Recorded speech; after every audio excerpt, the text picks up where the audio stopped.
ਪਿੰਡ ਕੁੱਟੀ ਵਿੱਚ ਮੌਜੂਦ ਮੈਂ ਫੌਜਾ ਸਿੰਘ ਰਿਟਾਇਰਡ ਇੰਸਪੈਕਟਰ, ਹੁਣ ਪੰਜਾਬ ਹੁਣ ਆਮ ਆਦਮੀ ਪਾਰਟੀ ਦਾ ਹਿੱਸਾ। ਪਾਰਟੀ ਦੇ ਹੁਕਮ ਮੁਤਾਬਕ ਜਿੰਨੇ ਹਾਜ਼ਰ ਖੜੇ ਹੈ ਜਵਾਨ ਬਜ਼ੁਰਗ, ਸਾਰਿਆਂ ਤੋਂ ਵਾਰੀ ਪੁੱਛਾਂਗੇ। ਜਿਹੜੇ ਵੀ ਕਿਸੇ ਦੇ ਮਨ ਦੇ ਵਲਵਲੇ ਹੈ ਨਿਧੜਕ ਬਿਨਾਂ ਡਰੋਂ ਕਹਿ ਸਕਦੇ ਨੇ। ਬਾਪੂ ਜੀ, ਕਿੰਨੀ ਕੁ ਪੈਨਸ਼ਨ ਮਿਲਦੀ ਤੁਹਾਨੂੰ? 750 ਤੇ ਸਰਕਾਰ 1500 ਕਹੀ ਜਾਂਦੀ ਹੈ। 750 ਮਿਲਦੀ ਪਈ। 15 ਤਾਂ ਜਾਇਆ ਨਹੀਂ, ਉਹ ਵੀ ਡੇਗਿਆ ਚ ਲੱਗ ਜਾਂਦੀ। ਇਹ ਨਹੀਂ, ਇਹ ਥੋੜੇ ਹੈ ਕਿ ਕਿਵੇਂ ਹੈ? ਥੋੜੇ ਨੇ। ਚੱਲ ਤੁਸੀਂ ਇਹ ਦੱਸੋ ਵੀ ਸਾਡੇ MLA ਜਿਹੜੇ ਤੇ MP ਹੈ ਉਹ ਲੱਖਾਂ ਚ ਪੈਨਸ਼ਨ ਹਜ਼ਾਰਾਂ ਚ ਲੈਂਦੇ ਆ, ਤੇ ਤੁਹਾਡਾ ਹੱਕ ਵੀ ਬਣਦਾ ਨਾ? ਬਣਦਾ ਤਾਂ ਜੋ ਦੇਣ ਤਾਂ, ਜੋ ਨਾ ਦੇਣ ਤਾਂ ਫਿਰ ਹੁਣ ਟਾਈਮ ਭਗਤਾ ਹੀ ਜਾਂਦਾ। ਤੁਹਾਡੇ ਕੋਲੇ ਵੋਟ ਦਾ ਹੱਕ ਹੈ, ਤੁਸੀਂ ਵੋਟ ਕਿਉਂ ਪਾਉਨੇ ਫਿਰ ਉਹਨਾਂ ਨੂੰ ਜੇ ਤੁਹਾਨੂੰ ਨਹੀਂ ਪੈਨਸ਼ਨ ਦਿੰਦੇ? ਤੇ ਆਮ ਆਦਮੀ ਪਾਰਟੀ 2500 ਦਾ ਵਾਅਦਾ ਕਰ ਰਹੀ ਹੈ, ਜੇ ਤੁਹਾਨੂੰ 2500 ਮਿਲੇ ਤਾਂ ਫਿਰ ਵੋਟ ਪਾਉਣੀ ਚਾਹੀਦੀ ਕਿ ਨਹੀਂ? ਪਾਉਣੀ ਚਾਹੀਦੀ। ਪਾਉਂਗੇ? ਹਾਂਜੀ। ਵਾਹ। ਤੁਹਾਡਾ ਕੀ ਨਾਮ ਜੀ? ਸਰਦਾਰ ਦਰਸ਼ਨ ਸਿੰਘ ਵੀ ਕਿਸਾਨ ਖੇਤੀ ਕਰਦੇ ਹੋ ਕਿ ਨੌਕਰੀ? ਖੇਤੀ ਕਰਦੇ ਹੋ ਤਾਂ ਖੇਤੀ ਚੋਂ ਕੀ ਬਚਤ ਹੈ? ਮਾੜਾ ਨੇੜੇ ਆਇਓ ਵੀ ਜਿੰਨੀ ਵੀ ਤੁਸੀਂ ਖੇਤੀ ਕਰਦੇ ਹੋ, ਜਿੰਨਾ ਖੇਤੀ ਦਾ ਖਰਚ ਹੋ ਜਾਂਦਾ ਹੈ ਤੇ ਉਹਦੇ ਨਾਲ ਕੀ ਜਿਹੜਾ ਬਚਤ ਆਉਂਦੀ ਉਹਦੇ ਨਾਲ ਪਰਿਵਾਰ ਪਲ ਜਾਂਦੇ ਆ ਕਿ ਔਖੇ ਹੋ? ਔਖੇ ਆ ਜੀ, ਪਰਿਵਾਰ ਨਹੀਂ ਪਲਦਾ ਜੀ। ਕਿੰਨੀ ਕੁ ਜ਼ਮੀਨ ਹੈ? ਬਸ 2-2.5 ਕਿੱਲੇ ਹੀ ਹੈ। 2-2.5 ਕਿੱਲੇ ਜ਼ਮੀਨ ਹੋਵੇ ਤੇ ਉਹਦੇ ਤੇ ਸਾਡੇ ਜਿੰਨੇ ਖਰਚੇ ਆਉਂਦੇ ਆ ਤੇ ਉਹ 2-2.5 ਕਿੱਲੇ ਵੀ ਲੈਣ ਨੂੰ ਫਿਰਦੇ। ਮੋਦੀ ਸਾਹਿਬ ਕੀ ਵਿਚਾਰ ਹੈ ਤੁਹਾਡਾ? ਉਹ ਵੀ ਕਹਿੰਦੇ ਵੀ ਕੰਪਨੀਆਂ ਨੂੰ ਦੇ ਦੇਣੀ ਵੱਡੀਆਂ ਜੀ। ਅਸੀਂ ਬਹੁਤ ਦੁਖੀ ਇਹਦੇ ਤੋਂ। ਇਹਦਾ ਕਰ ਮਗਰੂ ਲੈ ਜਾਏ ਤਾਂ ਅਸੀਂ ਬਹੁਤ ਇਹਦਾ ਪ੍ਰਸ਼ਾਦ ਵੰਡਾਂਗੇ। ਤੇ ਮਗਰੋਂ ਲਾਉਣ ਵਾਲੇ ਤੁਸੀਂ ਫਿਰ ਵੋਟਾਂ ਕਿਉਂ ਪਾਉਨੇ ਹੋ? ਵੋਟਾਂ ਪਾਓਗੇ ਤਾਂ ਆਪੇ ਮਗਰੋਂ ਲੈ ਜਾਊਗਾ। ਨਹੀਂ ਪਾਣੀਆਂ ਵੋਟਾਂ ਜੀ, ਅਸੀਂ ਨਹੀਂ ਪਾਉਂਦੇ ਜੀ। ਇਹ ਆਮ ਪਾਰਟੀ ਜਿਹੜੀ ਪੈ ਗਈ, ਜਿਹੜੀ ਗਲਤੀ ਹੋ ਗਈ ਹੁਣ ਉਹ ਜਿਹੜੀ ਗਲਤੀ ਕਰ ਬੈਠੇ ਹੁਣ ਨਹੀਂ ਕਰਦੇ। ਬਾਬਾ ਜੀ, ਤੁਹਾਡਾ ਕੀ ਨਾਂ ਹੈ? ਸਾਧ ਜਗੀਰ ਸਿੰਘ ਵੀ ਜ਼ਿੰਦਗੀ ਦੇ ਸਾਂਝੇ ਪਲ ਕਰਨਗੇ ਕੁਛ। ਜਿਸ ਤਰ੍ਹਾਂ ਦੀ ਖੇਤੀ ਕਰਦੇ ਰਹੇ ਹੋ ਕਿ ਹੋਰ ਕਾਰੋਬਾਰ? ਕਿੰਨੇ ਸਾਲ ਖੇਤੀ? ਹੁਣ ਮੇਰੀ 70-71 ਸਾਲ ਦੀ ਉਮਰ ਹੈਗੀ ਹੈ ਤੇ 20 ਸਾਲਾਂ ਤੋਂ ਸ਼ੁਰੂ ਹੋਏ ਆ। 20 ਸਾਲ ਤੋਂ ਬਾਅਦ ਖੇਤੀ ਕੀਤੀ ਹੈ? ਖੇਤੀ ਕੀਤੀ। ਤੇ ਜੇ ਹੁਣ ਤੁਹਾਡੀ 60 ਸਾਲ ਉਮਰ ਹੋਏ ਤਾਂ ਪੈਨਸ਼ਨ ਮਿਲਣੀ ਚਾਹੀਦੀ ਕਿ ਨਹੀਂ? ਖੈਰ ਗਲੇ ਜਾਇਦਾਦ ਦੇ ਹਿਸਾਬ ਤੇ ਤਾਂ ਦਿਲ ਨਹੀਂ ਕਰਦਾ। ਨਹੀਂ, ਮਿਲਣੀ ਚਾਹੀਦੀ ਹੈ। ਤੇ ਬਾਕੀ ਜਿਹੜੀ ਸਰਕਾਰੀ ਸਹੂਲਤ ਹੈ ਸਾਰਿਆਂ ਨੂੰ ਮਿਲਣੀ ਚਾਹੀਦੀ ਹੈ। ਪਤਾ ਸਰਦਾਰ ਜੀ ਕੀ ਗੱਲ ਹੈ, ਕਈ ਵਾਰੀ ਨਾ ਕਈ ਬੰਦੇ ਇਹ ਕਹਿ ਦਿੰਦੇ ਨੇ ਵੀ ਗਰੀਬੀ ਤੁਹਾਡੀ ਇੱਕ ਤੇ ਜਾਇਦਾਦ ਵਾਲਾ ਬੰਦਾ ਲਵੇ ਤਾਂ ਗੱਲ ਮਾੜੀ ਹੈ। ਤੁਹਾਡੀ ਗੱਲ ਅਸੀਂ ਮੰਨ ਲਈ। ਤੁਹਾਡੇ ਕੋਲੇ 10 ਕਿੱਲੇ 20 ਕਿੱਲੇ? ਮੇਰੇ ਕੋਲ ਹੈਗੀ 35 ਕਿੱਲੇ। 35 ਕਿੱਲੇ। ਤੇ ਜਿਹੜੇ ਆਪਣੇ ਬਾਦਲ ਸਾਹਿਬ ਨੇ ਉਹਦੇ ਕੋਲੇ ਕਿੰਨੇ ਕਿੱਲੇ ਆ ਜੀ, ਪਤਾ ਤੁਹਾਨੂੰ? ਨਹੀਂ, ਬਾਦਲ ਤਾਂ ਸਾਨੂੰ ਤਾਂ ਨਹੀਂ ਪਤਾ ਹੈਗਾ। ਨਹੀਂ, ਮੈਂ ਦੱਸ ਦੇਣਾ ਕਿ ਉਹ ਹਜ਼ਾਰਾਂ ਏਕੜਾਂ ਦੇ ਫਾਰਮ ਨੇ, ਵਿਦੇਸ਼ਾਂ 'ਚ ਵੀ ਜਾਇਦਾਦ ਹੈਗੀ ਹੈ। ਆ ਫਿਰ ਉਹਨੂੰ ਕੁਛ ਲਾਹਨਤ ਪਾਓ ਨਾ। ਜੇ ਗਰੀਬ ਜ਼ਿਆਦਾ ਤਾਂ ਵੀ ਤੁਸੀਂ 35 ਕਿੱਲੇ ਵਾਲੇ ਪੈਨਸ਼ਨ ਨਹੀਂ, ਮੇਰੀ ਗੱਲ ਸੁਣੋ, ਤੁਸੀਂ 35 ਕਿੱਲੇ ਵਾਲੇ ਪੈਨਸ਼ਨ ਲੈਣਾ ਪਸੰਦ ਨਹੀਂ ਕਰ ਰਹੇ ਤੇ ਉਹਦੇ ਕੋਲੇ ਕਿੰਨੀ ਹੈ ਤੇ ਉਹਨੂੰ ਕੋਈ ਤਾਂ ਦੱਸੋ ਵੀ ਬਾਦਲ ਸਾਹਿਬ ਛੱਡ ਦਿਓ ਖੜਾ। ਹੁਣ ਆਪੇ ਸੰਗਤ ਜਿਵੇਂ ਸੁੱਤ ਲੱਗਦਾ ਮਾਲ ਆਪੇ ਸਿਖਾ ਦੇਣਗੇ। ਤੂੰ ਵੇਖੀ ਜਾ ਲੱਗ ਵੀ ਕੀ ਬਣਦਾ ਹੈ। ਇਹ ਬਾਦਲ ਉਹਦਾ ਲੱਭਣੇ ਹੀ ਨਹੀਂ। ਚਲੋ, ਤੁਹਾਡੀ ਇਮਾਨਦਾਰੀ ਹੈ ਕਿ ਤੁਸੀਂ ਚੰਗੇ ਇਨਸਾਨ ਹੋ। ਤੁਸੀਂ ਕਿਸਾਨਾਂ ਨੂੰ ਭਾਵੇਂ ਉਹਨੇ ਅੱਗਾ ਲਿਆਂਦਾ ਪਰ ਕਿਸਾਨਾਂ ਦਾ ਬੇੜਾ ਵੀ ਗਰਕ ਨਾਲ ਕੀਤਾ। ਇਹ ਬਜ਼ੁਰਗਾਂ ਦੀ ਸੋਚ ਬਹੁਤ ਚੰਗੀ ਹੈ ਕਿ ਕਿਸੇ ਗਰੀਬ ਨੂੰ ਪੈਨਸ਼ਨ ਮਿਲ ਜਾਵੇ। ਮੇਰੇ ਕੋਲੇ ਤਾਂ ਜ਼ਮੀਨ ਹੈਗੀ ਹੈ, ਪਰ ਸਬਰ ਦੇਖੋ ਕਿੰਨਾ ਹੈ ਕਿ 35 ਕਿੱਲੇ ਜ਼ਮੀਨ ਹੈ, 3-4 ਬੱਚੇ ਵੀ ਹੋਣੇ, ਮੁੰਡੇ ਵੀ ਹੋਣੇ, 5-6 ਕਿੱਲੇ ਆਉਂਦੀ ਹੈ ਜੀ। ਬਸ ਵੰਡੇ ਤੇ 5-6 ਕਿੱਲੇ ਆਉਂਦੀ ਹੈ। ਤੇ ਸਬਰ ਕਿੰਨਾ ਹੈ ਕਿ ਮੈਨੂੰ ਪੈਨਸ਼ਨ ਨਾ ਵੀ ਮਿਲੇ ਤਾਂ ਮੈਂ ਸਾਰ ਲਵਾਂਗਾ ਤੇ ਪੈਨਸ਼ਨ ਗਰੀਬਾਂ ਨੂੰ ਮਿਲਣੀ ਚਾਹੀਦੀ ਹੈ। ਸਾਡੇ ਰਾਜਨੇਤਾ ਜਿਨ੍ਹਾਂ ਕੋਲੇ ਕਰੋੜਾਂ ਅਰਬਾਂ ਦੀ ਜਾਇਦਾਦ ਹੈ ਉਹ ਪੈਨਸ਼ਨ ਨਹੀਂ ਛੱਡ ਰਹੇ। ਉਹਨਾਂ ਦੇ ਮੂੰਹ ਤੇ ਚਪੇੜ ਬਜ਼ੁਰਗਾਂ ਨੇ ਮਾਰੀ ਹੈ। ਮੈਨੂੰ ਬਹੁਤ ਖੁਸ਼ੀ ਹੋਈ ਇਸ ਗੱਲ ਦੀ ਤੇ ਇਹ ਵਧਾਈ ਦੇ ਪਾਤਰ ਨੇ ਜਿਨ੍ਹਾਂ ਨੇ ਇਹ ਗੱਲ ਕਹੀ ਕਿ ਬਜ਼ੁਰਗਾਂ ਨੂੰ ਪੈਨਸ਼ਨ ਗਰੀਬਾਂ ਨੂੰ ਦਿੱਤੀ ਜਾਵੇ। ਮੈਂ ਸੰਤੁਸ਼ਟ ਹਾਂ। ਜੇ ਆਮ ਆਦਮੀ ਪਾਰਟੀ ਦੀ ਸਰਕਾਰ ਆ ਗਈ ਤਾਂ ਇਹਨਾਂ ਨੂੰ ਬੁਲਾ ਕੇ ਅਸੀਂ ਸਨਮਾਨ ਵੀ ਦੇਵਾਂਗੇ, ਕਿਸੇ ਸਟੇਜ ਤੇ ਸਨਮਾਨ ਕਰਾਂਗੇ। ਤੁਹਾਡਾ ਜੀ ਨਾਮ ਕੀ ਹੈ ਜੀ? ਜਰਨੈਲ ਸਿੰਘ ਜੀ। ਸਰ ਜਰਨੈਲ ਸਿੰਘ, ਤੁਸੀਂ ਖੇਤੀ ਕੀਤੀ ਹੈ ਕਿ ਨੌਕਰੀ ਕਿ ਕੀ ਕਾਰੋਬਾਰ? ਜੀ ਨੌਕਰੀ ਕੀਤੀ ਹੈ ਜੀ, ਐਜ ਕੰਡਕਟਰ ਪੰਜਾਬ ਰੋਡਵੇਜ਼, ਔਰ ਖੇਤੀ ਕਰ ਰਿਹਾ। ਹੁਣ ਖੇਤੀ ਕਰ ਰਹੇ ਹੋ। ਰਿਟਾਇਰਮੈਂਟ ਤੋਂ ਬਾਅਦ ਪੈਨਸ਼ਨ ਮਿਲਦੀ ਹੈ?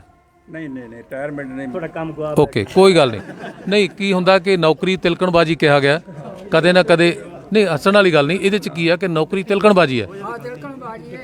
ਇੱਥੇ ਆਪਣੇ ਥਾਣੇ ਦੇ ਅੱਗੇ ਸੱਜਣ ਇੱਕ ਥਾਣੇਦਾਰ ਸਾਹਿਬ ਬੈਠੇ, ਸ਼ਾਇਦ ਉਹ ਨਾ ਹੀ ਬੋਲੀਏ ਨਾ, ਤੇ ਉਹ ਗਲਤੀ ਹੋ ਗਈ ਤੇ 6 ਮਹੀਨੇ ਰਹਿੰਦੇ ਸੀ ਰਿਟਾਇਰ ਹੋਣ ਤੇ। ਸਮਝੋਗੀ ਨਾ? ਇਹ ਪਤਾ ਨਹੀਂ ਕਦੋਂ ਗਲਤੀ ਹੋ ਜਾਂਦੀ ਇਨਸਾਨ ਤੋਂ। ਇਨਸਾਨ ਗਲਤੀਆਂ ਦਾ ਪੁਤਲਾ ਹੈ, ਪਰ ਜਾਣ ਬੁੱਝ ਕੇ ਨਾ ਕਰੇ।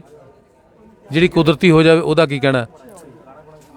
ਤੇ ਚਲੋ ਫਿਰ ਬੁਢਾਪਾ ਪੈਨਸ਼ਨ ਤਾਂ ਮਿਲਦੀ ਹੋਣੀ ਹੈ। ਬੁਢਾਪਾ ਪੈਨਸ਼ਨ ਮਿਲਦੀ ਕਿੰਨੀ? 750 ਰੁਪਈਆ। 750 ਲੈ ਕੇ ਖੁਸ਼ ਹੋ?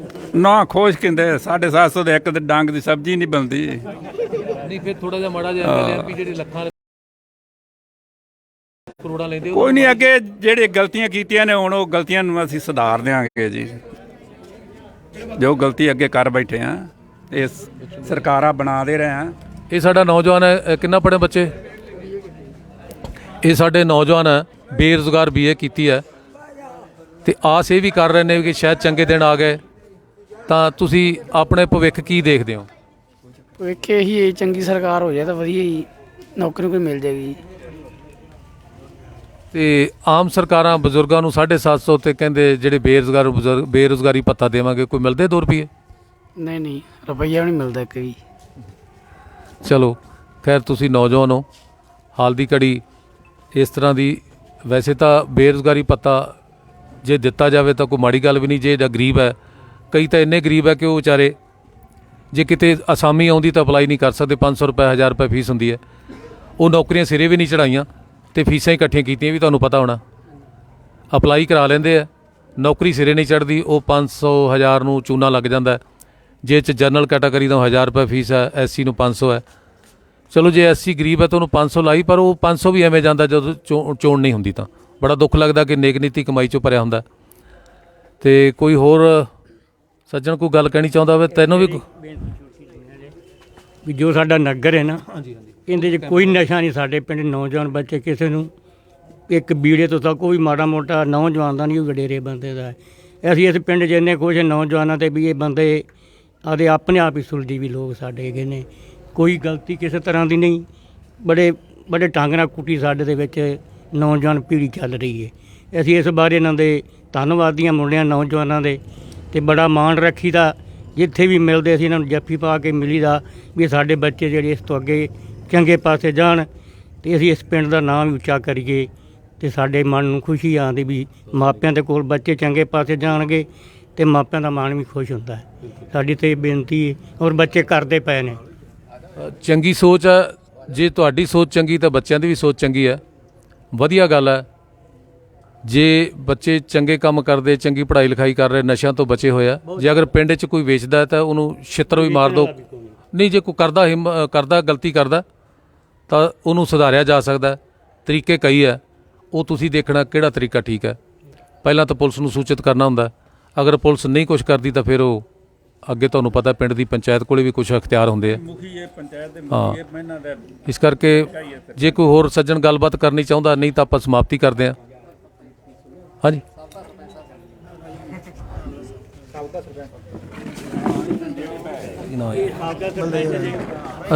ਬਲਦੇਵ ਸਿੰਘ ਸਾਬਕਾ ਸਰਪੰਚ, ਇਹ ਵੀ ਪਹਿਲਾਂ ਸਰਪੰਚ ਰਹੇ। ਕਿਹੜੀ ਸਰਕਾਰ 'ਚ ਸਰਪੰਚ ਰਹੇ? ਅਕਾਲੀਆਂ ਦੇ ਰਾਜ ਵਿੱਚ ਸਰਪੰਚੀ ਕੀਤੀ ਆ। ਮਾੜਾ ਮੋਟਾ ਦਾਅ ਲੱਗਿਆ ਸੀ ਕਿ ਨਹੀਂ? ਨਹੀਂ ਕੋਈ ਦਾਲ ਲਾਉਣ ਵਾਲੇ ਕੋਈ ਕੁਛ ਨਹੀਂ ਕੀਤੀ। ਨਹੀਂ, ਖਾਣ ਪੀਣ ਕੋਈ ਮਿਲਿਆ ਨਹੀਂ? ਨਹੀਂ ਕੁਛ ਨਹੀਂ। ਨਹੀਂ, ਉਦੋਂ ਤਾਂ ਸੁਣਿਆ ਸੀ ਵੀ ਸਰਪੰਚ ਵਾਹਵਾ ਵੱਢ ਟੁੱਕ ਜੀ ਕਰ ਜਾਂਦੇ। ਨਹੀਂ ਤੇ ਉਦੋਂ ਕੰਮ ਕੀਤਾ। ਨਹੀਂ, ਜਿਹੜੇ ਤੁਹਾਨੂੰ ਗ੍ਰਾਂਟ ਦਿੰਦੇ ਸੀ ਉਹ ਗ੍ਰਾਂਟ 'ਚੋਂ ਕਮਿਸ਼ਨ ਮੰਗਦੇ ਸੀ ਐਮਐਲਏ? ਕਮਿਸ਼ਨ ਮੰਗਦੇ ਦਿੱਤਾ ਹੀ ਨਹੀਂ ਨਾ। ਐਮਐਲਏ ਆਪਣੇ ਕੋਲ ਇੱਕ ਵਾਰ ਨਹੀਂ ਮੰਗਿਆ। ਨਹੀਂ ਮੰਗਦੇ ਸੀ? ਮੰਗਦਾ ਨਾ, ਮੰਗਿਆ ਹੀ ਨਹੀਂ। ਆਪਣੇ ਤਾਂ ਨੋਨੀ ਮਾਨ ਹੁੰਦਾ ਸੀ, ਆਪਣੇ ਨਾਲ ਇੱਕ ਵਾਰ ਵੀ ਨਹੀਂ ਉਹਨਾਂ ਤੋਂ ਦਵਾਦਾ। ਉਹ ਐਮਐਲਏ ਨਹੀਂ ਸੀ? ਉਹ ਐਮਐਲ ਤਾਂ ਨਹੀਂ ਸੀ, ਮਤਲਬ ਹਾਂ ਹਲਕਾ ਇੰਚਾਰਜ ਸੀ, ਮਤਲਬ ਐਮਐਲ ਬਰਾਬਰ ਹੀ ਸੀ। ਤੂਤੀ ਤਾਂ ਵਧੀਆ ਬੋਲਦੀ ਸੀ? ਨਹੀਂ ਉਹ ਕੋਈ ਚੱਕਰ ਨਹੀਂ ਸੀ, ਵਧੀਆ ਉਹਦਾ ਚਮ ਚੱਲਦਾ ਸੀ ਆਪਣੇ ਦਾ। ਚਲੋ ਕੋਈ ਨਹੀਂ, ਸਰਪੰਚ ਸਾਹਿਬ ਨੇ ਦੱਸਿਆ ਵੀ ਮੈਂ ਨਹੀਂ ਇਹ ਕੰਮ ਕੀਤਾ। ਪਰ ਇੱਕ ਗੱਲ ਹੈ ਵੀ ਜਿਨ੍ਹਾਂ ਖਾਧੀਆਂ ਗਾਜਰਾਂ ਢਿੱਡ ਪੀੜ ਉਹਨਾਂ ਦੇ ਹੋਣੀ ਹੈ। ਵੀ ਜਿਨ੍ਹਾਂ ਨੇ ਇਹ ਕੰਮ ਕੀਤੇ ਆ ਉਹ ਸੰਤਾਪ ਵੀ ਭੋਗ ਰਹੇ ਨੇ। ਕਿਸੇ ਇੱਕ ਮਿੰਟ ਸੁਣੋ ਜੀ, ਕਿਸੇ ਰਾਜਨੇਤਾ ਨੇ ਕਿਸੇ ਦਾ ਕੋਈ ਸਾਥ ਨਹੀਂ ਦੇਣਾ। ਜਦੋਂ ਅਦਾਲਤਾਂ ਦੇ 84 ਦੇ ਗੇਟ 'ਚ ਪੈਂਦੇ ਆ ਨਾ, ਤੇ ਜਿਹੜੇ 2 ਰੁਪਏ ਬਣਾਏ ਹੁੰਦੇ ਉਹ ਤਾਂ ਜਾਂਦੇ ਜਾਂਦੇ ਨਾਲ ਕੋਈ 4 ਕਨਾਲ ਜ਼ਮੀਨ ਵੀ ਵਿਕ ਜਾਂਦੀ ਹੈ। ਇਸ ਕਰਕੇ ਇਹੋ ਜਿਹਾ ਧੰਦਾ ਨਹੀਂ ਕਰਨਾ ਚਾਹੀਦਾ। ਜਿਹੜਾ ਲੋਕ ਧਨ ਹੈ ਲੋਕਾਂ 'ਤੇ ਖਰਚ ਹੋਵੇ ਤਾਂ ਹੀ ਚੰਗੀ ਗੱਲ ਹੈ। ਆਪਾਂ ਸਾਰੇ ਕਿਸਾਨ ਹੈ, ਕਿਸਾਨ ਇਮਾਨਦਾਰੀ ਦੀ ਰੋਟੀ ਖਾਂਦਾ, ਕਦੇ ਡਕੈਤ ਨਹੀਂ ਹੋ ਸਕਦਾ। ਕਿਸਾਨ ਅੰਨਦਾਤਾ ਹੈ। ਸ਼੍ਰੀ ਗੁਰੂ ਨਾਨਕ ਦੇਵ ਜੀ ਨੇ ਵੀ ਕਿਸਾਨ ਨੂੰ ਅੰਨਦਾਤਾ, ਉਹਨਾਂ ਨੇ ਕਿਹਾ ਉੱਤਮ ਖੇਤੀ, ਮੱਧਮ ਵਪਾਰ, ਨੀਚ ਨੌਕਰੀ। ਹਾਲਾਂਕਿ ਨੌਕਰੀ ਨੂੰ ਤੀਜੇ ਨੰਬਰ ਤੇ ਰੱਖਿਆ, ਪਰ ਅੱਜ ਕੀ ਹੈ, ਨੌਕਰੀ ਭ੍ਰਿਸ਼ਟ ਲੋਕਾਂ ਦੀ ਹੋ ਗਈ ਹੈ। ਰਾਜਨੇਤਾ ਭ੍ਰਿਸ਼ਟ ਹੋ ਗਿਆ, ਉਹ 1 ਨੰਬਰ ਤੇ ਆਏ ਬੈਠੇ, ਕਿਸਾਨ ਪਿੱਛੇ ਹੋ ਗਿਆ। ਪਰ ਕੋਈ ਗੱਲ ਨਹੀਂ, ਕੁਦਰਤ ਸਾਥ ਦੇ ਰਹੀ ਹੈ ਕਿਸਾਨਾਂ ਦਾ। ਦਿੱਲੀ ਵੀ ਬੈਠੇ ਆ, ਆਪਾਂ ਵੀ ਜਾਂਦੇ ਆ, ਪਲੜਾ ਭਾਰੀ ਹੈ। ਬਾਬੇ ਨਾਨਕ ਦਾ ਬੋਲਾ ਤਾਂ ਸਹੀ ਹੈ ਨਾ? ਸਹੀ ਹੈ। ਅੰਨਦਾਤਾ ਭਾਰਤ ਜਿਹੜਾ ਇਹ ਖੇਤੀ ਪ੍ਰਧਾਨ ਦੇਸ਼ ਹੈ। ਸਾਰੀਆਂ ਲੋੜਾਂ ਖੇਤੀ ਤੋਂ ਪੂਰੀਆਂ ਹੁੰਦੀਆਂ। ਉਮੀਦ ਕਰਾਂਗੇ ਕਿ ਕਿਸਾਨਾਂ ਦੀ ਚੜ੍ਹਦੀ ਕਲਾ। ਜੈ ਜਵਾਨ ਜੈ ਕਿਸਾਨ, ਜੈ ਜਵਾਨ ਜੈ ਕਿਸਾਨ। ਲੈ ਵਿਚਾਰਾ ਬੰਦ ਲਾ ਵੇਖ ਲਓ ਫਿਰ ਟਾਈਮ ਬੜਿਆ ਆਪਣੇ ਕੋਲ ਕਰਾਂਗੇ ਆਪਾਂ ਚਲ ਰਾਜ ਜੀ ਆਓ। ਇਹ ਖੁੱਲਾ ਖੜਾ ਹੈ, ਇੱਥੇ ਕੋਈ ਬੰਦਿਸ਼ ਨਹੀਂ ਹੈ, ਕੋਈ ਨਾ ਕੋਈ ਪਾਰਟੀ ਦਾ ਮਸਲਾ ਹੈ। ਜਿਹੜਾ ਜੀ ਕਰਦਾ ਬੋਲ ਸਕਦੇ ਹੋ। ਹਾਂਜੀ ਤੁਹਾਡਾ ਬੈਠੋ ਬੈਠੋ ਨਹੀਂ ਨਹੀਂ ਤੁਸੀਂ ਇੱਥੇ ਬੈਠੋ ਨਾ, ਕਿਉਂਕਿ ਮੈਂ ਹੈਗਾ ਜਿਹਨੂੰ ਆਪਾਂ ਕਹਿੰਦੇ ਐਂਕਰ। ਕਿੰਨੇ ਪੜ੍ਹੇ ਲਿਖੇ ਹੋ ਜੀ? ਮੈਂ ਮੈਟ੍ਰਿਕ ਜੀ। ਮੈਟ੍ਰਿਕ ਕੀਤੀ। ਹੁਣ ਕਾਰੋਬਾਰ ਕੀ ਕਰ ਰਹੇ ਹੋ? ਹੁਣ ਫਿਲਹਾਲ ਤਾਂ ਖੇਤੀਬਾੜੀ ਜੀ। ਖੇਤੀਬਾੜੀ ਵੈਸੇ ਤਾਂ ਧੰਦਾ ਕੁਛ ਔਖਾ ਜਿਹਾ ਨਹੀਂ ਹੋ ਗਿਆ ਪਹਿਲਾਂ ਨਾਲੋਂ? ਪਹਿਲਾਂ ਤਾਂ ਰੱਬ ਤੇ ਛੱਡ ਦਿੰਦੇ ਸੀ, ਬੀਜ ਦੇਣੀ, ਫਸਲ ਆਪੇ ਹੋ ਜਾਂਦੀ। ਹੁਣ 4-4 ਗੱਟੇ ਯੂਰੀਆ ਤੇ ਥੱਲੇ ਕਿੰਨਾ ਡਾਈਮੋਨੀਆ ਪਾਉਂਦੇ ਆ, ਤੇ ਉਹ ਖਰਚੇ ਪੂਰੇ ਹੋ ਜਾਂਦੇ? ਹੁਣ ਤਾਂ ਬਹੁਤ ਜ਼ਿਆਦਾ ਖਰਚੇ ਹੋ ਗਏ ਜੀ। ਅੱਗੇ ਦੇ 4 ਗੱਟੇ ਨਾਲ ਸਰ ਜਾਂਦਾ ਜੀ। ਮੇਰੇ ਹਿਸਾਬ ਨਾਲ ਹੁਣ ਯੂਰੀਆ ਲਗਭਗ 6 ਗੱਟੇ ਤੋਂ ਪਲੱਸ ਲੋਕ ਲੰਘ ਜਾਂਦੇ ਆ। ਫਿਰ ਹੀ ਜੋ ਝੋਨਾ ਹੈ ਉਹ ਫਿਰ ਕੋ ਮਾੜਾ ਮੋਟਾ ਬੰਦਾ ਨਿਰੀ ਜ਼ਹਿਰ ਹੈ ਜੋ ਆਪਾਂ ਸਾਰੇ ਖਾ ਰਹੇ ਹਾਂ। ਇਹਦੇ ਤੋਂ ਵੈਸੇ ਵੀ ਆਰਗੈਨਿਕ ਵਾਲੇ ਪਾਸੇ ਲੋਕਾਂ ਨੂੰ ਆਉਣਾ ਚਾਹੀਦਾ ਹੈ। ਜੋ ਯੂਰੀਆ ਜਾਂ DAP ਹੈ ਜਾਂ ਅਦਰ ਆਪਾਂ ਕੋਈ ਵੀ ਦਵਾਈ ਕਰਦੇ ਹਾਂ ਉਹਨਾਂ ਨੂੰ ਥੋੜ੍ਹਾ ਜਿਹਾ ਪਰਹੇਜ਼ ਕਰਨਾ ਚਾਹੀਦਾ। ਆਰਗੈਨਿਕ ਵਾਲੇ ਪਾਸੇ ਆਪਣੀ ਪਬਲਿਕ ਜ਼ਿਮੀਂਦਾਰ ਆਉਣਗੇ ਤਾਂ ਬਚਣਗੇ। ਜੇ ਐਜ਼ ਦਾ ਇਹ ਕੈਮੀਕਲ ਪਾਉਂਦੇ ਰਹੇ ਤਾਂ ਇੱਕ ਤਾਂ ਜ਼ਮੀਨ ਥੋੜ੍ਹੇ ਟਾਈਮ 'ਚ ਹੀ ਬੰਜਰ ਹੋ ਜਾਊਗੀ। ਦੂਜੇ ਜੋ ਆਪਾਂ ਦੇਖ ਰਹੇ ਹਾਂ ਵੀ ਅਟੈਕ ਹੋ ਜਾਂਦੇ ਆ, ਆਪਾਂ ਕਹਿ ਦਿੰਦੇ ਜੀ ਉਹ ਇਨਸਾਨ ਨੂੰ ਅਟੈਕ ਹੋ ਗਿਆ, ਉਹ ਇਨਸਾਨ ਨੂੰ ਉਹ ਬਿਮਾਰੀ ਲੱਗ ਗਈ ਜੀ। ਆਪਾਂ ਬਿਮਾਰੀਆਂ ਤਾਂ ਖੁਦ ਪੈਦਾ ਕਰ ਰਹੇ ਹਾਂ ਜੀ ਆਪਦੇ ਹੱਥੀਂ। ਇੱਕ ਮੇਰੀ ਹੋਰ ਬੇਨਤੀ ਹੈ ਕਿ ਕੁਝ ਗੰਦੇ ਲੋਕ ਕਹਿ ਰਹੇ ਆ ਕਿ ਉੱਥੇ ਕਿਸਾਨ ਨਹੀਂ ਬੈਠੇ, ਉੱਥੇ ਉਹ ਕਿਸਾਨ ਬੈਠੇ ਜਿਹੜੇ ਕਰਜ਼ਾਈ ਹੈ, ਜਿਨ੍ਹਾਂ ਨੇ ਨਜਾਇਜ਼ ਖਰਚੇ ਕੀਤੇ। ਤੁਸੀਂ ਸਾਰੇ ਸੁਣਦੇ ਹੋ ਨਾ ਵੀ ਇਹ ਉੱਥੇ ਕੋਈ ਸ਼ੌਂਕ ਨਾਲ ਬੈਠੇ ਆ ਕਿ ਉਹ ਮਜਬੂਰੀ ਹੈ? ਪੈਸੇ ਤਾਂ ਉਹਨਾਂ ਨੂੰ ਲਾਹਨਤ ਜਿਹੜੇ ਗੱਲ ਕਹਿ ਰਹੇ ਨੇ ਕਿ ਉਹ ਸ਼ੌਂਕ ਨਾਲ ਨਹੀਂ ਬੈਠੇ। ਜਿਹੜੇ ਬਜ਼ੁਰਗ 60-70 ਸਾਲ ਦੇ ਬੈਠੇ ਉਹ ਪੋਤੇ ਪੋਤੀਆਂ ਤੋਂ ਤਰਸ ਰਹੇ ਆ। ਤੇ ਤੁਸੀਂ ਇਹਦੇ ਬਾਰੇ ਥੋੜ੍ਹਾ ਕੁਝ ਦੱਸਣਾ ਚਾਹੋ ਵੀ ਜਿਹੜੇ ਲੋਕ ਕਹਿੰਦੇ ਵੀ ਉੱਥੇ ਤਾਂ ਐਵੇਂ ਹੀ ਬੈਠੇ ਆ, ਸ਼ੌਂਕ ਨਾਲ ਬੈਠੇ ਉਹ ਲੋਕ। ਸਰ ਜੀ ਇਹ ਬਹੁਤ ਜ਼ਿਆਦਾ ਗਲਤ ਗੱਲ ਹੈ। ਜੋ ਇਸ ਤਰ੍ਹਾਂ ਦੀਆਂ ਕੋਈ ਵੀ ਗੱਲਾਂ ਕਰਦਾ ਉਹਨਾਂ ਨੂੰ ਇਸ ਤਰ੍ਹਾਂ ਦੀ ਗੱਲਾਂ ਨਹੀਂ ਕਰਨਾ ਚਾਹੀਦੀਆਂ। ਕੋਈ ਵੀ ਸ਼ੌਂਕ ਨਾਲ ਆਪਣੇ ਘਰ ਨੂੰ ਛੱਡ ਕੇ ਉੱਥੇ ਨਹੀਂ ਪੈਂਦਾ। ਹੁਣ ਅੱਜ ਦੀ ਹਾਲਾਤ ਦੀ ਸਥਿਤੀ ਦੇਖੀਏ ਤੇ ਉੱਥੇ ਲਗਭਗ ਜਿੰਨੇ ਵੀ ਆਪਣੇ ਜ਼ਿਮੀਂਦਾਰ ਬਜ਼ੁਰਗ ਆ, ਸਾਡੇ ਪਿਤਾ ਸਮਾਨ ਹੈ, ਸਾਰੇ ਉੱਥੇ ਬੈਠੇ ਆ। ਉਹਨਾਂ ਦੇ ਮੰਜਿਆਂ ਥੱਲੇ ਸਾਰਾ ਪਾਣੀ ਹੈ, ਬਿਸਤਰ ਉਹਨਾਂ ਦੇ ਸਭ ਗਿੱਲੇ ਹੈ। ਦੇਖੋ ਬੈਠੇ ਲਈ ਕਾਹਦੇ ਵਾਸਤੇ ਬੈਠੇ ਆ? ਆਪਣੀ ਜਾਇਦਾਦ, ਆਪਣੇ ਆਉਣ ਵਾਲੇ ਆਪਣੇ ਬੱਚਿਆਂ ਲਈ, ਉਹਨਾਂ ਨੂੰ ਬਚਾਉਣ ਲਈ ਉਹ ਉੱਥੇ ਬੈਠੇ ਆ। ਅਦਰਵਾਈਜ਼ ਜੇ ਇਹ ਸਾਰਾ ਕੰਮ ਕੰਪਨੀਆਂ ਦੇ ਹੱਥੀਂ ਚਲਾ ਗਿਆ ਤਾਂ ਜ਼ਿਮੀਂਦਾਰ ਤਾਂ ਖਤਮ ਹੋ ਜਾਊਗਾ ਜੀ। ਫਿਰ ਤਾਂ ਉਹਨਾਂ ਦੀ ਮਰਜ਼ੀ ਹੈ ਜੀ। ਕੰਪਨੀ ਵਾਲੇ ਆਪਦਾ ਟਾਰਗੇਟ ਰੱਖਣਗੇ ਜੀ, ਉਹਨਾਂ ਫਸਲ ਖਰੀਦਣੀ ਤਾਂ ਖਰੀਦਣਗੇ, ਜੇ ਨਾ ਖਰੀਦਣਗੇ ਤਾਂ ਆਪਾਂ ਨੂੰ ਤਾਂ ਕੁਝ ਨਹੀਂ ਕਰ ਸਕਦੇ ਜੀ। ਐਗਰੀਮੈਂਟ ਵਗੈਰਾ ਸਭ ਕੁਝ ਹੋ ਜਾਣਗੇ, ਜ਼ਿਮੀਂਦਾਰ ਤਾਂ ਖਤਮ ਹੋ ਜਾਊਗਾ ਜੀ। ਜੇ ਕਿਸਾਨ ਖਤਮ ਹੁੰਦਾ ਤਾਂ ਆਪਣੀ ਹੋਂਦ ਖਤਮ ਹੁੰਦੀ ਹੈ। ਅੱਜ ਜੇ ਕੋਈ ਪੁੱਛਦਾ ਉਹ ਕਿਸੇ ਜਾਤ ਬਰਾਦਰੀ ਨਾਲ ਸੰਬੰਧ ਰੱਖਦਾ ਹੋਵੇ, ਉਹ ਤਾਂ ਤੁਹਾਨੂੰ ਪਹਿਲਾਂ ਹੀ ਮੈਂ ਦੱਸ ਚੁੱਕਿਆ ਵੀ ਲੋਕਾਂ ਨੇ ਬਣਾਈਆਂ, ਪਰ ਉਹ ਕਹਿੰਦਾ ਮੈਂ ਜ਼ਿਮੀਂਦਾਰ ਹਾਂ। ਜੇ ਜ਼ਮੀਨ ਹੈ ਤਾਂ ਜ਼ਿਮੀਂਦਾਰ ਹੈ, ਜੇ ਜ਼ਮੀਨ ਨਾ ਰਹੀ ਤਾਂ ਜ਼ਿਮੀਂਦਾਰ ਵੀ ਕਹਿਣਾ ਔਖਾ ਹੋ ਜਾਣਾ। ਇਸ ਕਰਕੇ ਸਾਰਿਆਂ ਨੂੰ ਬੇਨਤੀ, ਆਪਾਂ ਕਿਸਾਨ ਸੰਘਰਸ਼ ਦੇ ਵਿੱਚ ਜਿੰਨਾ ਕਿਸੇ ਕੋਲੇ ਸਮਾਂ ਮਿਲਦਾ, ਜਿੱਥੇ ਆਪਣੇ ਬਜ਼ੁਰਗ ਬੈਠੇ ਉੱਥੇ ਜਾਈਏ। ਉਹਨਾਂ ਨੂੰ ਜੇ ਕੱਪੜੇ ਪੁਰਾਣੇ ਹੋ ਗਏ, ਆਪਣੇ ਕੱਪੜੇ ਘਰੋਂ ਲੈ ਕੇ ਦੇ ਕੇ ਆਈਏ, ਕੋਈ ਦਵਾਈ ਬੂਟੀ, ਕੋਈ 2 ਦਿਨ ਸੇਵਾ ਕਰਕੇ ਆਈਏ। ਉਹਨਾਂ ਨੂੰ ਪਤਾ ਹੈ ਕਿ ਸਾਡੇ ਬੱਚੇ ਖੇਤੀ ਦਾ ਕੰਮ ਕਰਦੇ, ਖੇਤੀ ਖਸਮਾਂ ਸੇਤੀ। ਅਗਰ ਖਸਮ ਹੈ ਤਾਂ ਖੇਤੀ ਹੈ, ਨਹੀਂ ਤਾਂ ਖੇਤੀ ਵੀ ਨਹੀਂ ਹੁੰਦੀ। ਇਸ ਕਰਕੇ ਸਾਰੇ ਦਾ ਫਰਜ਼ ਬਣਦਾ ਜਦੋਂ ਵੀ ਕਿਸੇ ਕੋਲ ਟਾਈਮ ਮਿਲਦਾ ਆਪਣੀ ਨੇਕ ਨੀਤੀ ਦੀ ਕਮਾਈ 'ਚੋਂ ਕੋਈ ਆਪਣਾ ਵਹੀਕਲ ਦਾ ਇੰਤਜ਼ਾਮ ਕਰਕੇ ਕਿਸਾਨ ਸੰਘਰਸ਼ ਵਿੱਚ ਕੁੱਦੀਏ। ਜੈ ਜਵਾਨ ਜੈ ਕਿਸਾਨ।